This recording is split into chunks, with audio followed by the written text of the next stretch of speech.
आज बैसाख शुक्रवार को सुने शुक्रवार व्रत की संपूर्ण कथा। जो भी भक्त इस दिन व्रत रहकर इन कथाओं का श्रवण करते हैं उसकी सभी मनोकामना शीघ्र पूरी हो जाती है। उनके घर के भंडार सदा भरे रहते हैं। और जो भक्त व्रत नहीं रहते वे भी भक्त इन कथाओं के श्रवण से माता रानी की कृपा प्राप्त कर सकते हैं। आइए श्रवण करते हैं कथा को अधूरा ना छोड़े, दूसरे भक्तों के पास भी शेयर करें। प्रेम से बोलिए लक्ष्मी माता की जय। और हाँ प्यारे भक्तगणों, माता के निमित्त एक कमेंट अवश्य करें। मानिकपुर नगर में 3 दोस्त रहते थे। उनमें से एक काष्ठ, एक ब्राह्मण और एक वैश्य था। वे तीनों हमेशा साथ रहते थे। तीनों का विवाह हो चुका था। ब्राह्मण और काष्ठ के लड़के का गौना हो चुका था, लेकिन वैश्य पुत्र का भी गौना नहीं हुआ था। उनके दोस्त उसे अक्सर कहा करते थे कि दोस्त, तुम अपनी पत्नी को मायके से लेने क्यों नहीं जाते हो।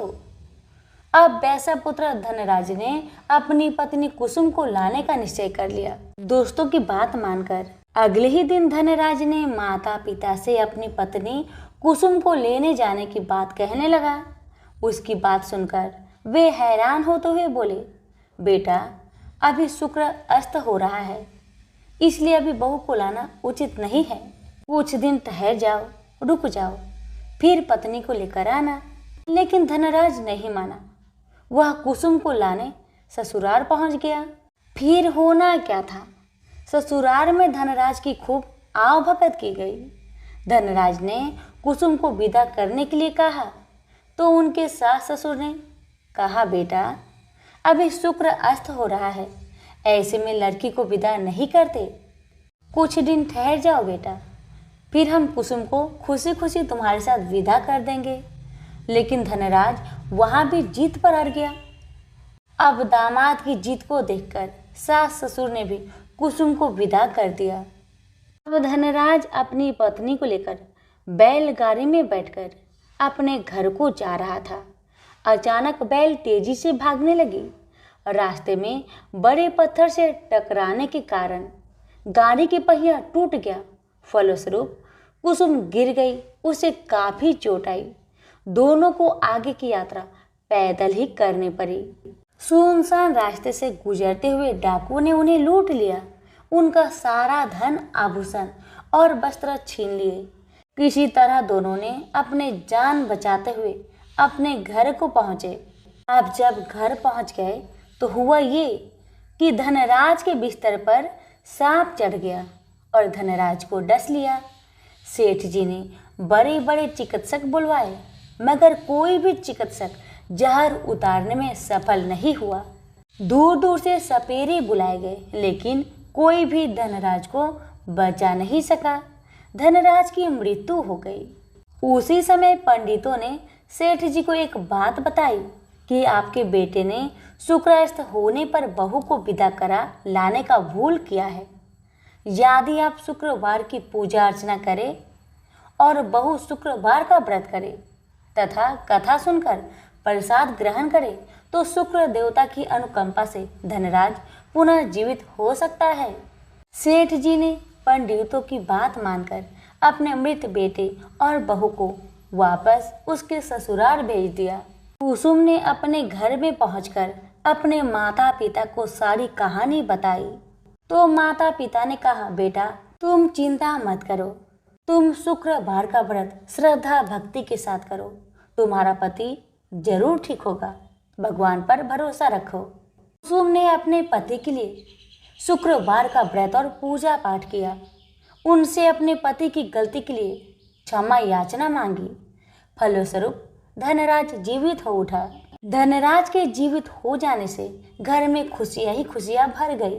तभी शुक्रदेव के जय जयकार करने लगे। उधर धनराज के माता पिता ने जब बेटे का जीवित होने का समाचार सुना तो उन्होंने भी शुक्रवार का व्रत किया और गरीबों को अन्न, वस्त्र और धन का दान किया। शुक्र उदय होने पर धनराज अपनी पत्नी कुसुम के साथ घर लौट आया। दोनों पति पत्नी शुक्रवार का अब विधिवत व्रत करने लगे। शुक्र भगवान की कृपा से उनके घर में धन्य धान्य की वर्षा होने लगी।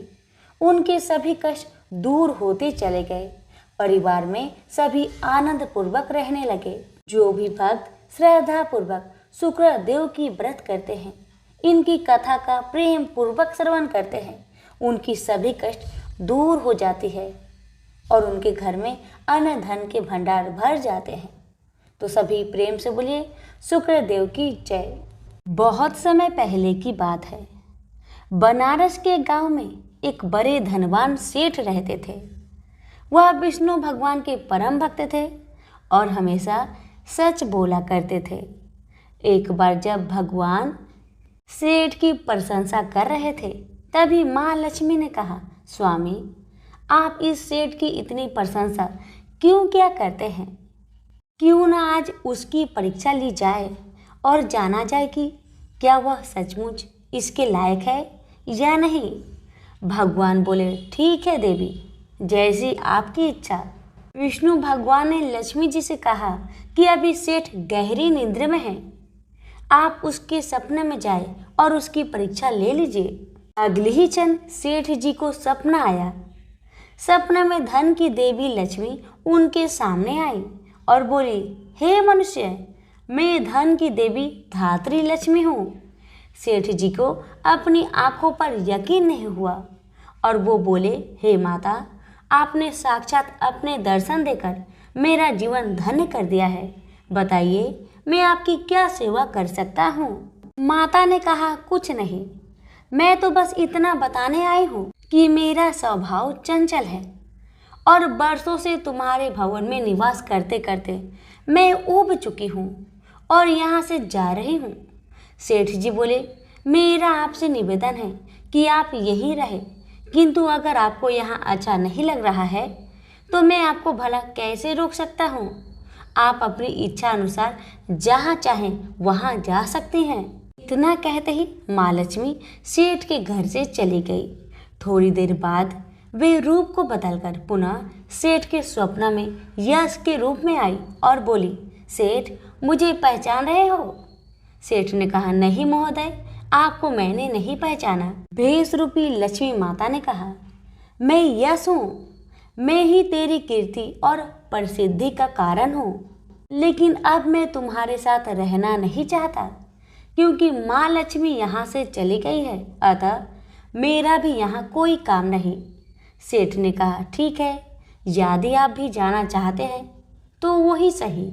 सेठ जी अभी भी स्वप्न में ही थे और उन्होंने देखा कि वह दरिद्र हो गए हैं और धीरे धीरे उनके सारे रिश्तेदार व मित्र भी उनसे दूर हो गए हैं। यहाँ तक कि जो लोग उनका गुणगान किया करते थे वो भी आज उनकी बुराई कर रहे हैं। कुछ और समय बीतने पर माँ लक्ष्मी धर्म का रूप धारण करके पुनः सेठ के सपने में आई और बोली, मैं धर्म हूँ। माँ लक्ष्मी और यश के जाने के बाद भी इस दरिद्रता में तुम्हारा साथ नहीं दे सकता, मैं जा रहा हूँ। जैसा आपकी इच्छा, सेठ ने उत्तर दिया और धर्म भी वहाँ से चला गया। कुछ और समय बीत जाने पर माँ लक्ष्मी सत्य के रूप में स्वप्न में प्रकट हुई और बोली, मैं सत्य हूँ। लक्ष्मी, यश और धर्म के जाने के बाद अब मैं भी यहाँ से जाना चाहती हूँ। ऐसा सुन सेठ जी ने तुरंत सत्य के पांव पकड़ लिए और बोले, हे महाराज, मैं आपको नहीं जाने दूंगा। भले ही सब मेरा साथ छोड़ दे, मुझे त्याग दे, पर कृपया आप ऐसा मत करिए। सत्य के बिना मैं एक क्षण नहीं रह सकता। यदि आप चले जाएंगे तो मैं तत्काल ही अपना प्राण त्याग दूंगा। लेकिन तुमने बाकी तीनों को बड़ी आसानी से जाने दिया, उन्हें क्यों नहीं रोका? सत्य ने प्रश्न किया। सेठ जी बोले, मेरे लिए वे तीनों भी बहुत महत्व रखते हैं, लेकिन उन तीनों के बिना भी मैं भगवान का नाम का जाप करते करते उद्देश्यपूर्ण जीवन जी सकता हूँ। परंतु यदि आप चले गए तो मेरा जीवन में झूठ प्रवेश कर जाएगा और वाणी अशुद्ध हो जाएगी। भला ऐसी वाणी से मैं अपने भगवान की वंदना कैसे कर सकूंगा? मैं तो किसी भी कीमत पर आपके बिना नहीं रह सकता। सेठ जी के उत्तर सुन सत्य बहुत प्रसन्न हुआ और उसने कहा, तुम्हारी अटूट भक्ति ने मुझे यहाँ रुकने पर विवश कर दिया और अब मैं यहाँ से कहीं नहीं जाऊंगा। और ऐसा कहते हुए सत्य अंतर्ध्यान हो गया। सेठ जी अभी भी निद्रा में थे। थोड़ी देर बाद स्वप्न में धर्म वापस आया और बोला, मैं अब तुम्हारे पास ही रहूंगा क्योंकि यहाँ सत्य का निवास है। सेठ जी ने प्रसन्नतापूर्वक धर्म का स्वागत किया। उसके तुरंत बाद यश भी लौट आया और बोला, जहाँ सत्य और धर्म है वहाँ यश स्वतः ही आ जाता है, इसलिए अब मैं भी तुम्हारे साथ ही रहूंगा। सेठ जी ने यश की भी आवभगत की और अंत में माँ लक्ष्मी आई। उन्हें देखते ही सेठ जी नतमस्तक होकर बोले, हे देवी, क्या आप भी पुनः मुझ पर कृपा करेंगी? अवश्य, जहाँ सत्य धर्म और यश हो वहाँ मेरा वास निश्चित है, माँ लक्ष्मी ने उत्तर दिया। यह सुनते ही सेठ जी की नींद खुल गई। उन्हें यह सब स्वप्न लगा, पर वास्तविकता में वह एक कड़ी परीक्षा से उत्तीर्ण होकर निकले थे। मेरे प्यारे दोस्तों, हमें भी हमेशा याद रखना चाहिए कि जहाँ सत्य का निवास होता है वहाँ यश धर्म और लक्ष्मी का निवास स्वतः ही हो जाता है। सत्य है तो सिद्धि, प्रसिद्धि और समृद्धि है। प्रेम से बोलिए लक्ष्मी नारायण की जय। एक समय की बात है, काशी निवासी धनंजय की पत्नी का नाम सुलक्षणा था। उसे अन्य सब सुख प्राप्त थे, केवल निर्धनता ही उसके दुख का कारण था। यह दुख उसे हर समय सताता था। एक दिन सुलक्षणा पति से बोली, स्वामी आप कुछ उद्यम करो तो काम चले, इस प्रकार कब तक काम चलेगा? सुलक्षणा की बात धनंजय के मन में बैठ गया और वह उसी दिन विश्वनाथ शंकर जी को प्रसन्न करने के लिए बैठ गया और कहने लगा, हे देवाधिदेव विश्वेश्वर, मुझे पूजा पाठ कुछ नहीं आता, केवल आपके भरोसे बैठा हूँ। इतनी विनती करके वह 2-3 दिन भूखा प्यासा बैठा रहा। यह देखकर भगवान शंकर ने उसके कान में अन्नपूर्णा अन्नपूर्णा अन्नपूर्णा इस प्रकार 3 बार कहा। यह कौन क्या कह गया? इसी सोच में धनंजय पड़ गया कि मंदिर से आते जाते ब्राह्मण को देखकर पूछने लगा, पंडित जी अन्नपूर्णा कौन है? ब्राह्मणों ने कहा, तू अन्न छोड़कर बैठा है, सो तुझे अन्न की ही बात सूझती है, जा घर जाकर अन्न ग्रहण कर। धनंजय घर गया, स्त्री से सारी बात कही। वह बोली, नाथ आप चिंता ना करें, स्वयं शंकर जी ने यह मंत्र आपको दिया है, वे स्वयं ही खुलासा करेंगे, आप फिर जाकर उनकी आराधना करें। धनंजय फिर जैसा का तैसा पूजा में बैठ गया। रात्रि में शंकर जी ने आज्ञा दी, कहा तू पूर्व दिशा में चला जा, वह अन्नपूर्णा का नाम जपता जाता और रास्ते में फल खाता, झरनों का पानी पीता जाता। इसी प्रकार कितने ही दिनों तक चलता गया। वहां उसे चांदी सी चमकती वन की शोभा दिखने में आई। सुंदर सरोवर दिखने में या उसके किनारे कितनी ही अप्सराएं झुंड बनाए बैठी थी और सब माँ अन्नपूर्णा इस प्रकार बार बार कहती थी। यह अगहन मास की उजेली रात्रि थी और आज से ही व्रत का ये आरंभ था। जिस शब्द की खोज करके वह निकला था वह उसे वहां सुनने को मिला। धनंजय ने उनके पास जाकर पूछा, हे देवियों आप यह क्या कर रही हो? उन सब ने कहा, हम सब माँ अन्नपूर्णा का व्रत करते हैं। व्रत करने से क्या होता है? यह किसी ने किया भी है, इसे कब किया जाए, कैसा व्रत है और कैसी विधि है, मुझे भी कहो। वे कहने लगी, इस व्रत को सब कोई कर सकता है। 21 दिन तक के लिए 21 गांठ का सूत लेना चाहिए। 21 दिन या दिन ना बने तो 1 दिन उपवास करे, या भी ना बने तो केवल कथा सुनकर प्रसाद ले। निराहार रहकर कथा कहे, कथा सुनने वाला कोई ना मिले तो पीपल के पत्तों को रख, सुपारी या घृत कुमारी वृक्ष को सामने कर, दीपक को साक्षी कर, सूर्य गाय तुलसी या महादेव को बिना कथा सुनाए मुख में दाना न डाले। यदि भूल से कुछ पड़ जाए तो 1 दिवस फिर उपवास करे। व्रत के दिन क्रोध ना करे और झूठ ना बोले। धनंजय बोला, इस व्रत के करने से क्या होगा? वे कहने लगी, इसके करने से अंधों को नेत्र मिले, लूलों को हाथ मिले, निर्धन के घर धन आए, बाजिन को संतान मिले, मूर्खों को विद्या आए। जो जिस कामना से व्रत करे माँ उसकी इच्छा पूरी करती है। वह कहने लगा, बहनों, मेरे भी धन नहीं है, विद्या नहीं है, कुछ भी तो नहीं है। मैं तो दुखिया ब्राह्मण हूँ, मुझे इस व्रत का सूत दोगी? हाँ भाई, तेरा कल्याण हो, तुझे देगी। ले, इस व्रत का मंगल सूत्र ले। धनंजय ने व्रत किया। व्रत पूरा हुआ तभी सरोवर में से 21 खंड की स्वर्ण सीढ़ी हीरा मोती जड़ी प्रकट हुई। धनंजय जय अन्नपूर्णा अन्नपूर्णा कहता जाता था। इस प्रकार कितनी ही सीढ़ियां उतर गया तो क्या दिखता है कि करोड़ों सूर्य से प्रकाशमान अन्नपूर्णा माँ का मंदिर है। उसके सामने स्वर्ण सिंहासन पर माता अन्नपूर्णा विराजमान है। सामने भिक्षा हेतु शंकर भगवान खड़े हैं। देवगनाएं चंवर डुलाती है, कितनी ही हथियार बांधे पहरा देती है। धनंजय दौड़कर जगदम्बा के चरणों में गिर गया। देवी उसकी मन का कलेश जान गई। धनंजय कहने लगा, माता, आप तो अंतर्यामिनी हो, आपको अपनी दशा क्या बताऊं? माता बोली, मेरा व्रत किया है, जा, संसार तेरा सत्कार करेगा। माता ने धनंजय की जिह्वा पर बीज मंत्र लिख दिया। अब तो उसके रोम रोम में विद्या प्रकट हो गई। इतने में क्या देखता है कि वह काशी विश्वनाथ के मंदिर में खड़ा है। माँ का वरदान ले धनंजय घर आया। सुलक्षणा से सब बात कही। माता जी की कृपा से उसके घर में संपत्ति उमड़ने लगी। छोटा सा घर बहुत बड़ा गिना जाने लगा। जैसे शहद के पत्तों में मक्खियां जमा होती है, उसी प्रकार उनके सगे संबंधी आकर उसकी बड़ाई करने लगे।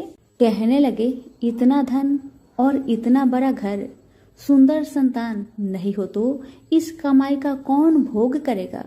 सुलक्षणा से संतान नहीं है, इसलिए तुम दूसरा विवाह करो।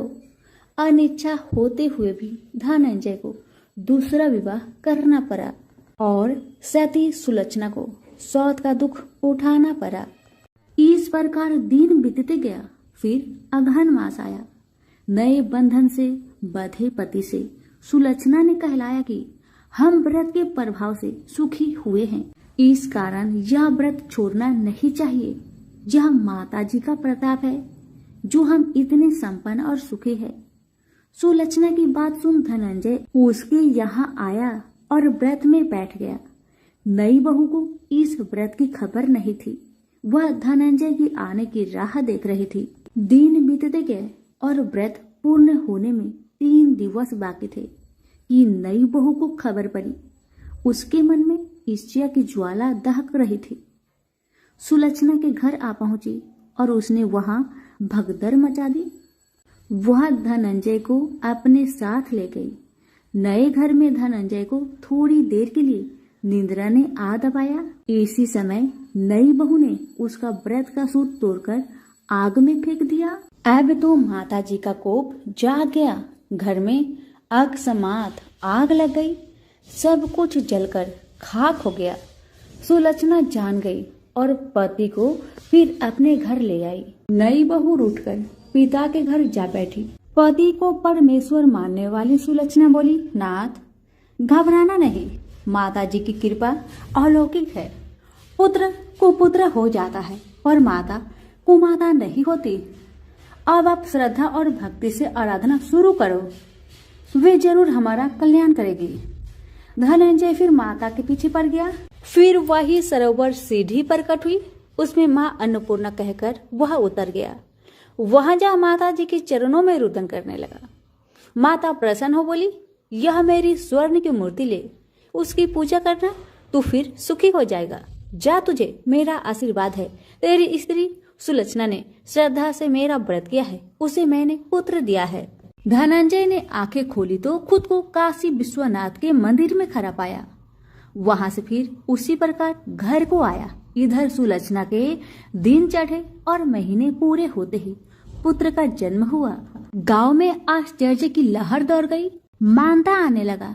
इस प्रकार उसी गांव के निसंतान सेठ के पुत्र होने पर उसने माता अन्नपूर्णा का मंदिर बनवा दिया।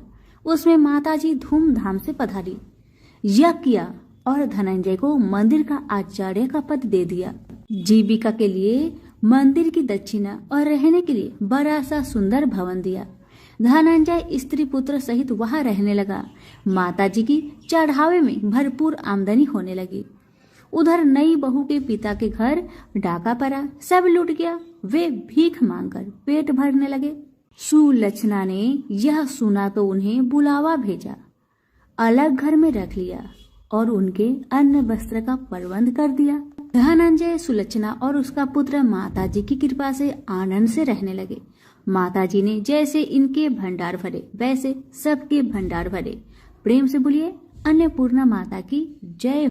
मनोहर एक प्राइवेट फर्म में साधारण पद पर कार्य करता था। जितना वेतन मिलता था उसमें घर खर्च मुश्किल से ही पूरा हो पाता था। यही कारण था कि वह धन का यथोचित संग्रह नहीं कर पाया। उसने इतना अवश्य किया था कि अपनी लड़की रचना को अच्छी शिक्षा दिलाने में लापरवाही नहीं बरती थी। रंजना जितनी खूबसूरत थी उतनी ही गुणवान व बुद्धिमान थी। समय के साथ साथ उसने यौवन की दहलीज पर कदम रखा। एक दिन मनोहर की पत्नी माधवी ने कहा, सुनो जी, लड़की अब सयानी हो गई है, इसके बारे में कुछ सोचा है आपने? मनोहर ने कहा, तुम चिंता क्यों करती हो? भाग्यवान, हमारी बिटिया में क्या कमी है? वह सुंदर है, गुणवान है, बुद्धिमान है। इसका हाथ मांगने के लिए तो लड़के वाले की लाइन लग जाएगी, तुम देखती रहना। लेकिन माँ तो माँ ही होती है। उसे बदलते समय का अनुभव भी था। वह जानती थी कि दहेज की समस्या के दिन प्रतिदिन बढ़ती ही जा रही है और दहेज ना देने पर तरह तरह के घटने वाली दुर्घटनाओं से भी वह परिचित थी। समय का चक्र निर्वाध गति से चलता रहा। रंजना ने शिक्षा भी पूरी कर ली। उसने बीए प्रथम श्रेणी से पास करके घर में खुशियां ला दी थी। लेकिन माँ को तो बस एक ही चिंता थी, किसी भी तरह रचना के हाथ पीले हो जाए। पिछले कुछ दिनों में मनोहर को भी रंजना की शादी की चिंता सताने लगी थी और वह योग वर की तलाश में जुट गया था। वह जहां भी जाता दहेज की मांग मुंह बाए खरी मिलती। सीधा साधा मनोहर दुनियादारी से परिचित था। उसने तो यही सोचा था कि उसकी लड़की की शादी उसके गुण व रूप के कारण कहीं भी हो जाएगी। लेकिन जब वास्तविकता सामने आई तो वह भी हताश हो गया। एक दिन मनोहर ऑफिस में अपनी सीट पर मुंह लटकाए बैठा था। तभी उसकी सहकर्मी धन सिंह उसके पास आया और पूछा, मनोहर क्या बात है, मुंह लटकाए क्यों बैठे हो? सब कुछ ठीक ठाक तो है ना?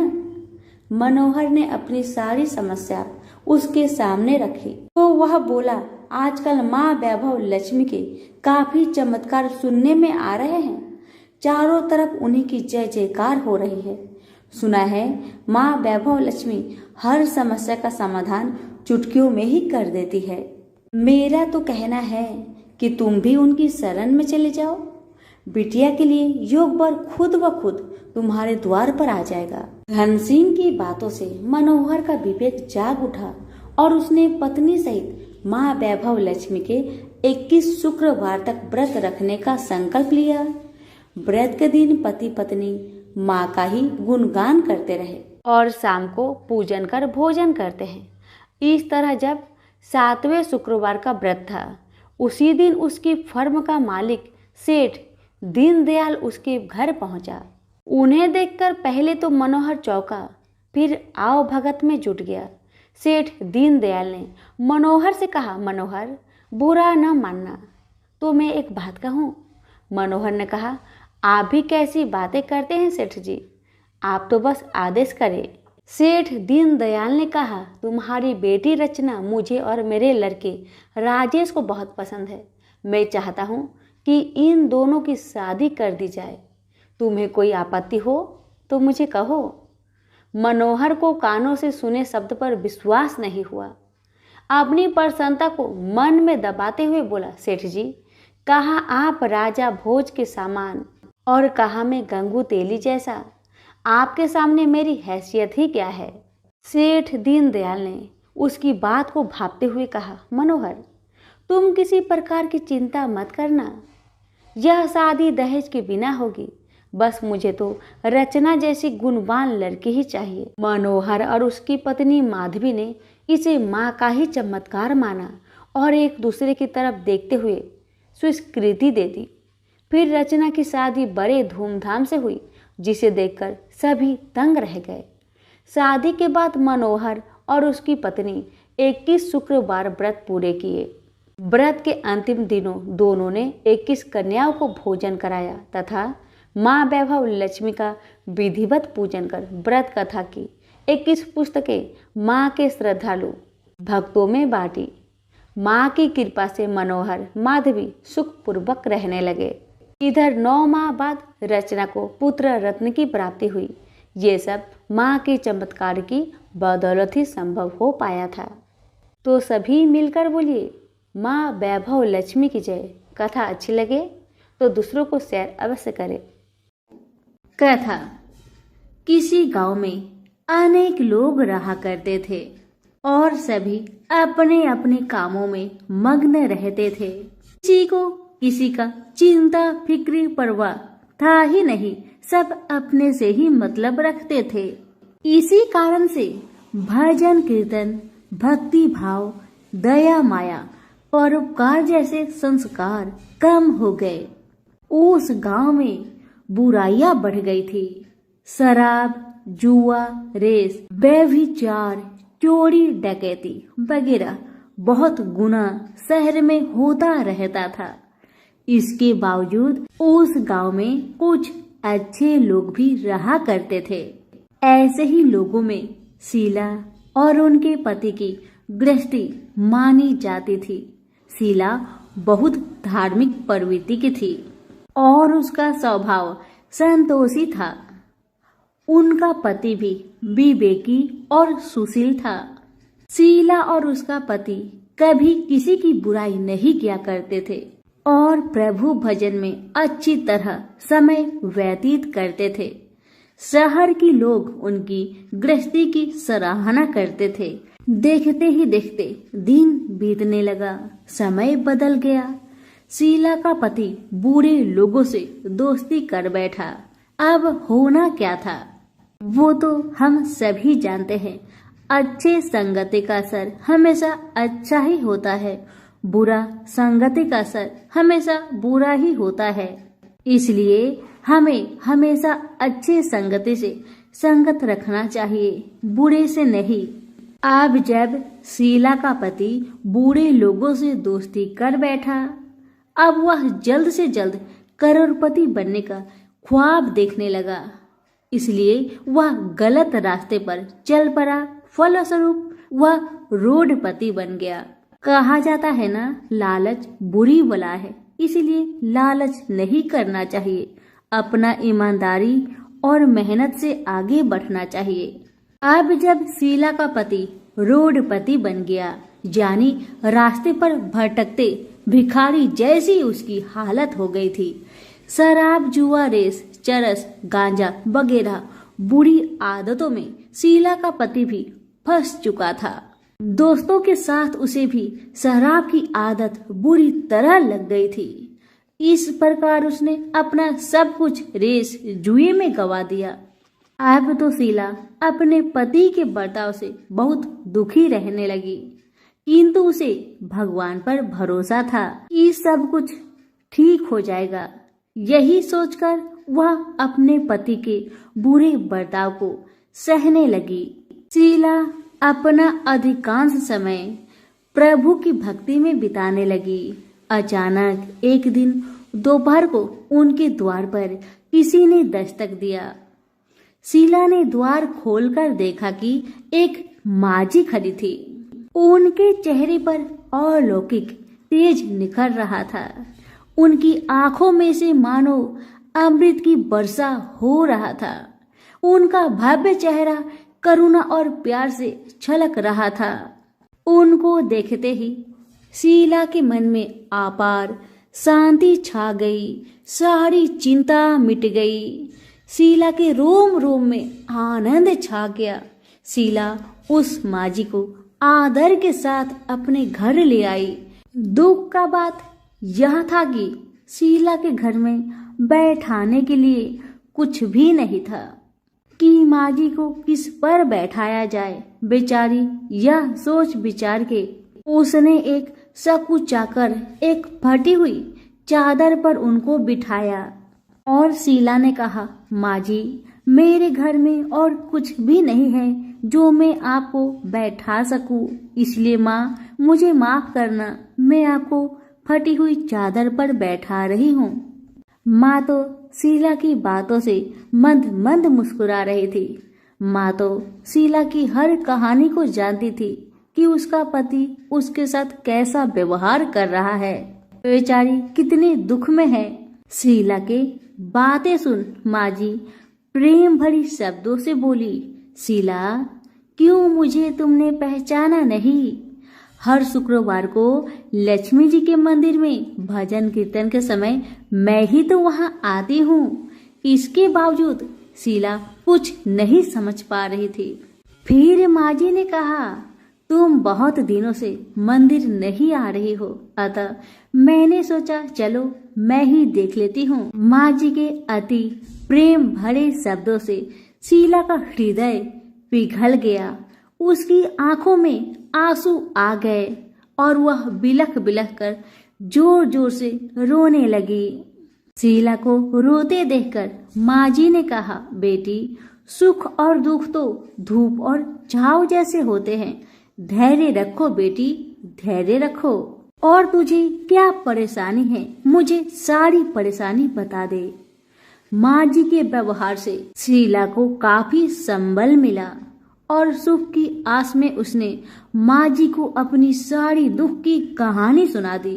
कहानी सुनकर माजी ने कहा, कर्म की गति न्यारी होती है। हर इंसान को अपने कर्म भुगतने ही पड़ते हैं। इसलिए बेटी, तू चिंता मत कर, अब तू कर्म भुगत चुकी है। अब तुम्हारे सुख के दिन अवश्य आएगी। तू माँ लक्ष्मी जी की भक्त है। माँ लक्ष्मी जी तो प्रेम और करुणा की अवतार है। वे अपनी भक्तों पर हमेशा ममता छिड़कती है। इसलिए तू धैर्य रखकर माँ लक्ष्मी का व्रत कर, इससे सब कुछ ठीक हो जाएगा। तुम्हारा दुख दर्द सब समाप्त हो जाएगा और तुम्हारे घर में अन्न धन का भंडार भर जाएगा। बस श्रद्धा भक्ति से माँ लक्ष्मी का व्रत करो। माँ जी की बात सुन शीला पूछने लगी, माँ, व्रत की विधि तो मुझे पता नहीं। तब माँ जी ने उसे व्रत की सारी विधि भी बताई। माँ जी ने कहा, बेटी, माँ लक्ष्मी जी का व्रत बहुत सरल है। उसे वर लक्ष्मी व्रत या वैभव लक्ष्मी व्रत कहा जाता है। यह व्रत करने वाले की सब मनोकामना पूरी होती है। वह सुख संपत्ति और यश प्राप्त करता है। शीला यह सब सुनकर आनंदित हो उठी। शीला ने संकल्प करके आंखें खोली तो सामने कोई नहीं था। वह विस्मित हो गई कि माँ जी कहाँ गई? अभी तो माँ जी मेरे सामने खड़ी थी। शीला को तत्काल यह समझने में देर नहीं लगी कि माँ जी कोई और नहीं, साक्षात माँ लक्ष्मी ही थी। दूसरे दिन शुक्रवार था। सवेरे स्नान करके स्वच्छ कपड़े पहनकर शीला ने माँ जी द्वारा बताई विधि से पूरे मन से श्रद्धा भक्ति से व्रत किया और आखिर में प्रसाद वितरण हुआ। यह प्रसाद पहले पति को खिलाया। प्रसाद खाते ही पति के स्वभाव में फर्क पड़ गया। माँ लक्ष्मी की कृपा से उसका पति जिस दिन प्रसाद खाया उस दिन अपनी पत्नी को मारा पीटा नहीं, सताया भी नहीं। शीला को बहुत अच्छा लगा। शीला के मन में तो अब पहले से भी ज्यादा वैभव लक्ष्मी व्रत के लिए श्रद्धा बढ़ गई। शीला ने पूर्ण श्रद्धा भक्ति के साथ 21 शुक्रवार तक वैभव लक्ष्मी व्रत किया। 21वें शुक्रवार को माँ जी के कहे मुताबिक उद्धापन विधि करके 7 स्त्रियों को वैभव लक्ष्मी व्रत की 7 पुस्तक उपहार में दी। फिर माता जी के धन लक्ष्मी स्वरूप की छवि को बंधन करके भाव से मन ही मन प्रार्थना करने लगी। हे माँ धन लक्ष्मी, मैंने आपका वैभव लक्ष्मी व्रत करने की मन्नत मानी थी, वह व्रत आज पूर्ण किया है। हे माँ, मेरी हर विपत्ति को दूर करो, हमारा सबका कल्याण करो। जिसे संतान ना हो माँ, उसे संतान देना। सौभाग्यवती स्त्री का सौभाग्य को माँ अखंड रखना। कुंवारी लड़कियों को मन भावन पति देना। जो आपका यह चमत्कारी वैभव लक्ष्मी व्रत करे, उनकी सब विपत्ति को दूर करना, सभी को सुखी रखना। हे माँ, आपकी महिमा अपार है। ऐसा बोलकर लक्ष्मी जी के धन लक्ष्मी स्वरूप की छवि को प्रणाम किया। व्रत के प्रभाव से शीला का पति अच्छा इंसान बन गया और अब शीला का पति मेहनत करके व्यवसाय करने लगा। उसने तुरंत शीला के गिरवी रखे गहने छुड़ा लिए। घर में धन की बाढ़ सी आ गई। घर में पहले जैसी सुख शांति छा गई।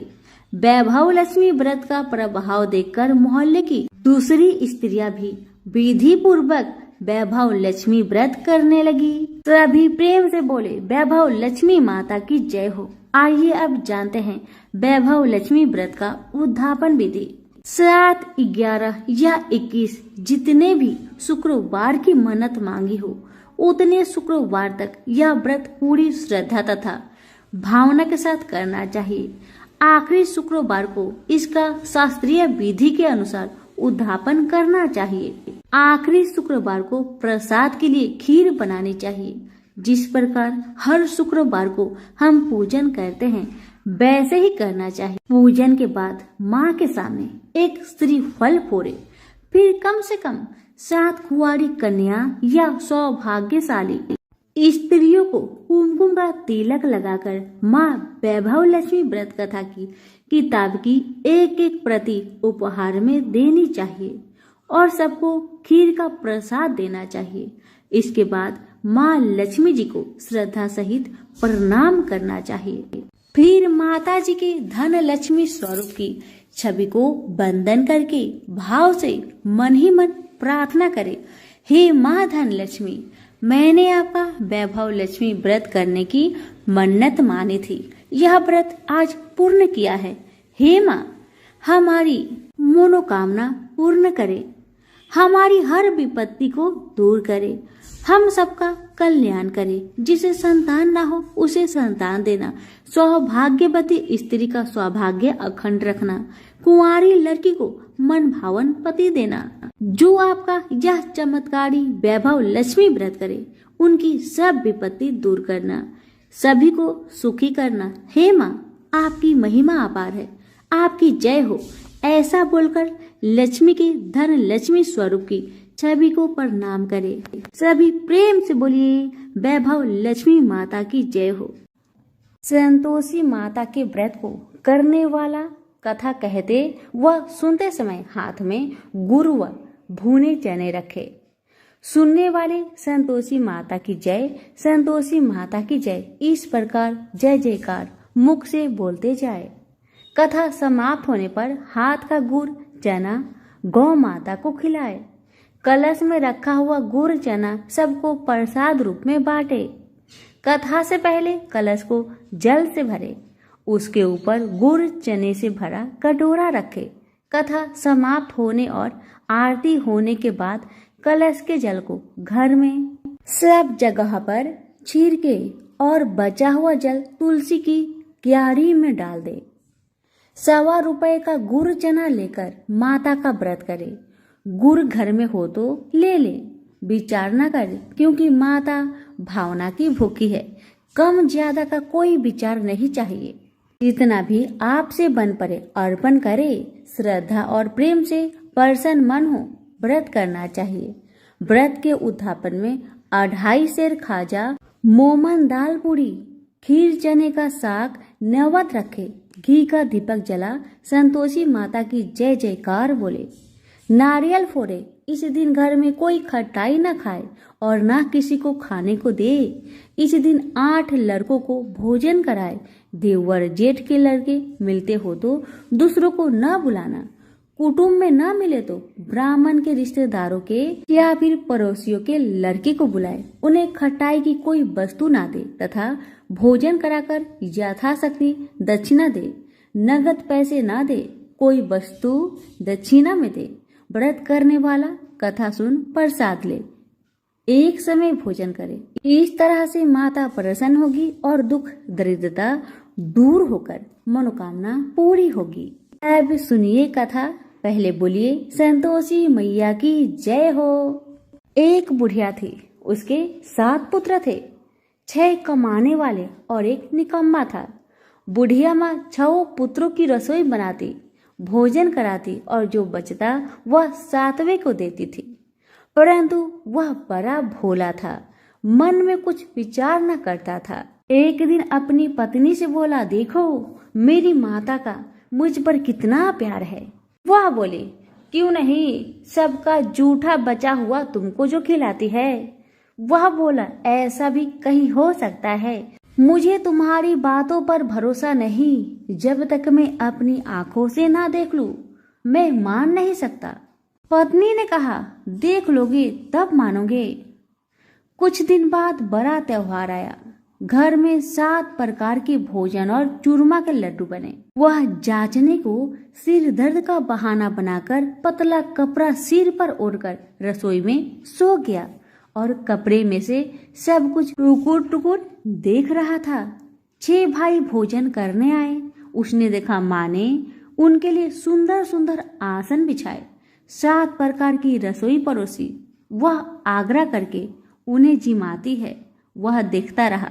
6 भाई भोजन करके उठे, तब जूठी थालियों में से लड्डुओं के टुकड़ा उठाकर एक लड्डू बनाया। जूठन साफ कर माँ ने उसे पुकारा, उठ बेटा, 6 भाई भोजन कर गए, अब तू ही बाकी है, उठ ना। कब खाएगा? वह कहने लगा, माँ मुझे भोजन नहीं करना, मैं परदेश जा रहा हूँ। माता ने कहा, कल जाता हो तो आज चला जा। वह बोला, हाँ हाँ आज ही जा रहा हूँ। यह कहकर वह घर से निकल गया। चलते समय पत्नी की याद आई। वह गौशाला में कंडे थाप रही थी। वह जाकर बोला, हम जावे परदेश को, आवेंगे कुछ काल, तुम रहियो संतोष से धर्म अपनो पाल। वह बोली, जाओ पिया आनंद से, हमरो सोच हटाए, राम भरोसे हम रहे, ईश्वर तुम्हें सहाय। देवो निशानी अपनी, देख धरु मन धीर, सुधी हमारी ना बिसारियो, रखियो मन गंभीर। वह बोला, मेरे पास तो कुछ नहीं, यह अंगूठी है, सो ले लो और अपनी निशानी मुझे दे। वह बोली, मेरे पास क्या है, यह गोबर भरा हाथ है। यह कह उसकी पीठ में गोबर की हाथ की थप्पी मार दी। वह चला गया। चलते चलते दूर देश में पहुंचा। वहां एक साहूकार की दुकान थी। वहीं जाकर रहने लगा और कहने लगा, भाई मुझे नौकरी पर रख लो। साहूकार को जरूरत भी थी तो वह बोला, ठीक है रह जा। लड़के ने पूछा, तनख्वाह क्या दोगे? साहूकार ने कहा, काम देखकर दाम मिलेगा। साहूकार की नौकरी मिली। वह सवेरे 7 बजे से रात तक नौकरी करने लगा। कुछ दिनों में साहूकार का सारा लेन देन का हिसाब, ग्राहकों को माल बेचना, सारा काम करने लगा। साहूकार के 7-8 नौकर थे। सब चक्कर खाने लगे कि या तो बहुत होशियार बन गया। सेठ ने भी काम देखा और 3 महीने में उसे आधे मुनाफे का साझीदार बना दिया और 12 बरस में नामी सेठ बन गया और मालिक सारा कारोबार उसके ऊपर छोड़कर बाहर चला गया। अब उधर पत्नी के साथ क्या होता है उसे सुनिए। सास ससुर उसे दुख देने लगे। सारी गृहस्थी का काम करा के उसे लकड़ी लेने जंगल में भेजते और घर की रोटियों के आटे से जो भूसी निकलती थी उसकी रोटी बनाकर रख दी जाती थी और फूटी नारियल की खोपड़ी में पानी। इस तरह दिन बीतते रहे। एक दिन की बात है, वह लकड़ी लेने जा रही थी कि रास्ते में बहुत सी स्त्रियां संतोषी माता की व्रत करती दिखाई दी। वहीं खड़ी हो वह भी कथा सुन और बहनों से बोली, बहन तुम किस देवी देवता का व्रत करती हो और इसके करने से क्या फल होता है? इस व्रत की करने की विधि क्या है? यदि तुम अपने इस व्रत का विधान मुझे समझाकर कहोगी तो मैं भी तुम्हारा बड़ा एहसान मानूंगी। तब उनसे एक स्त्री बोली, सुनो, यह संतोषी माता का व्रत है। इसके करने से निर्धनता दरिद्रता का नाश होता है, लक्ष्मी आती है, मन की चिंताएं दूर होती है, घर में होने से मन को सुख प्रसन्नता और शांति मिलती है। व्रत के दिन घर में खटाई कोई न खाए। यह सुनकर बहू चल दी। रास्ते में लकड़ी बोझ को बेच दिए और उन पैसों से गुड़ चना ले माता के व्रत की तैयारी कर आगे चली गई और सामने मंदिर देख पूछने लगी, यह मंदिर किसका है? सब बच्चे कहने लगे, संतोषी माता का मंदिर है। यह सुन माता के मंदिर में जा माता के चरणों में लौटने लगी। दिन हो विनती करने लगी, माँ मैं निपट मूर्ख हूँ, व्रत के नियम कुछ नहीं जानती, मैं बहुत दुखी हूँ। हे माता जगत जननी, मेरा दुख को दूर कर, मैं तेरी शरण में हूँ। माता को दया आई। एक शुक्रवार बीता कि दूसरे शुक्रवार को ही इसके पति का पत्र आया और तीसरे को उसका भेजा पैसा भी आ गया। यह देख जेठानी मुंह सिकुड़ने लगी, इतने दिनों में इतना पैसा आया, इसमें क्या बुराई है? लड़के ताने देने लगे कि काकी बुलाने से भी नहीं बोलेगी। बेचारी सरलता से कहती, भैया पत्र आवे रुपया आवे तो हम सबके लिए अच्छा है।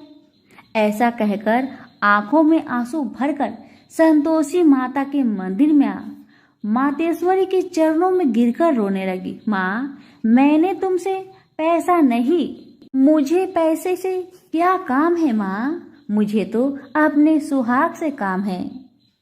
मैं तो अपनी स्वामी के दर्शन और सेवा मांगती हूँ। तब माता ने प्रसन्न होकर कहा, जा बेटी तेरी स्वामी आएगा। यह सुन खुशी से बावली हो घर का काम काज करने लगी। अब संतोषी माँ विचार करने लगी, इस भोली पुत्री से मैंने तो कह दिया तो उसका पति आएगा, पर आवेगा कहाँ से? वह तो इसे सपने में भी याद नहीं करता। उसे याद दिलाने के लिए मुझे जाना पड़ेगा। इस तरह माता बुढ़िया के सपने में जा प्रकट हो कहने लगी, साहूकार के बेटे सोता है या तू जागता है?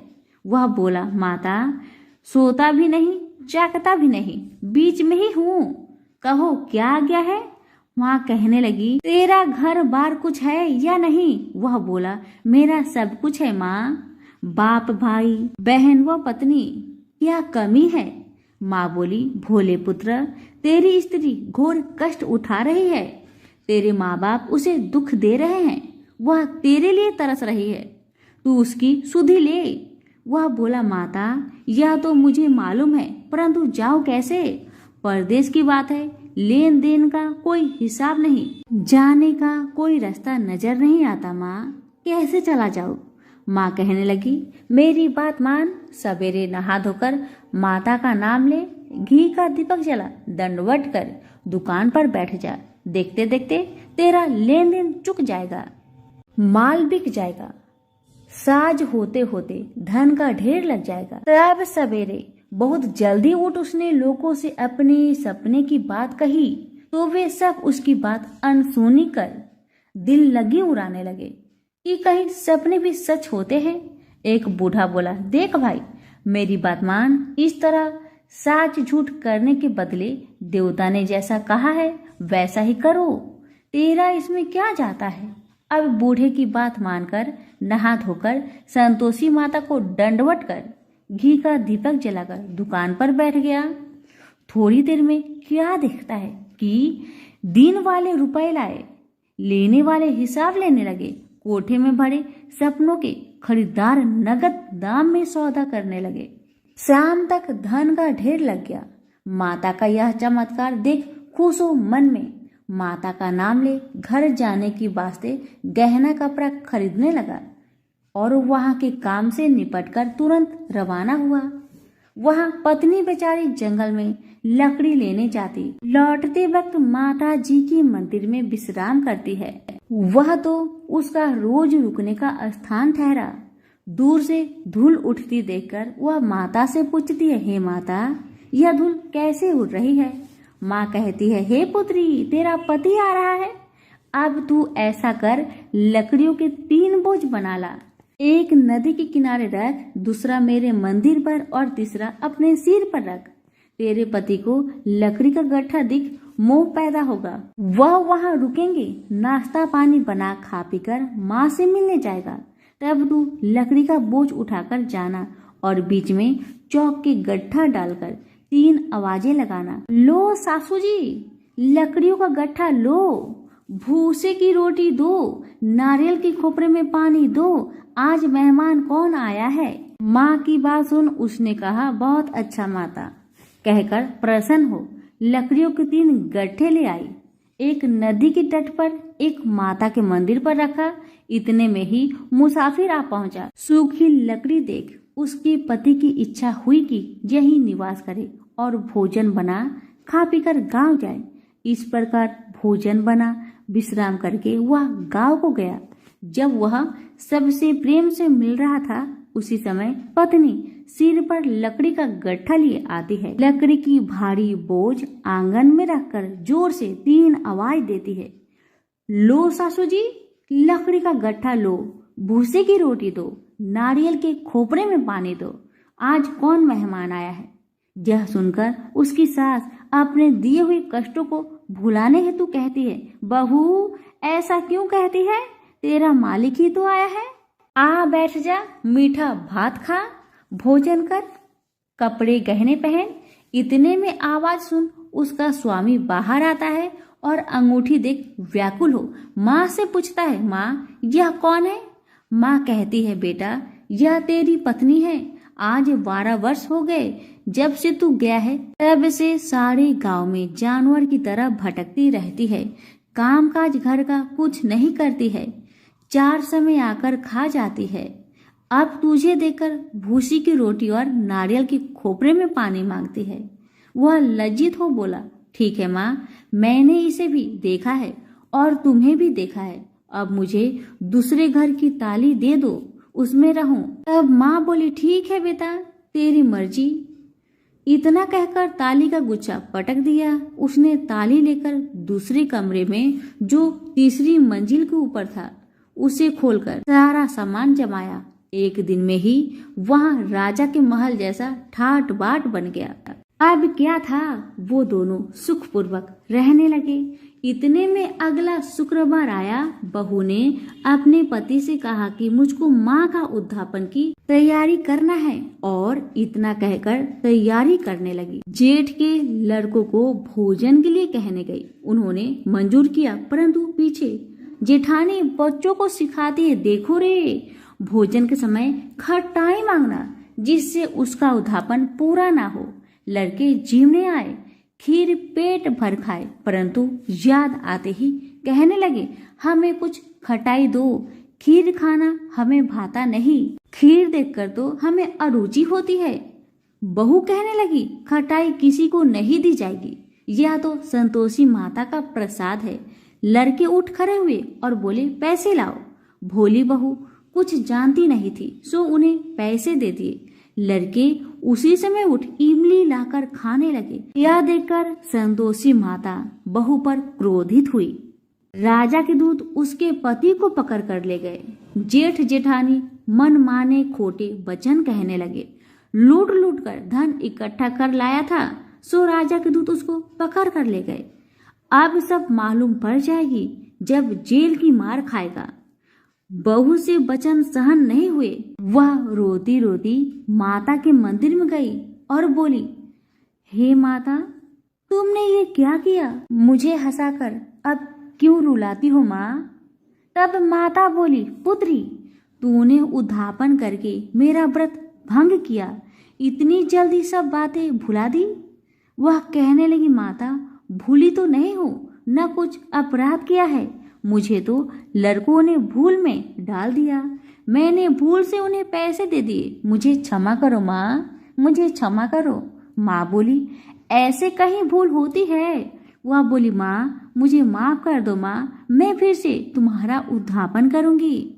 माँ बोली, अब भूल जा पुत्री, तेरा मालिक तुझे रास्ते में ही आता मिलेगा। वह घर को चली।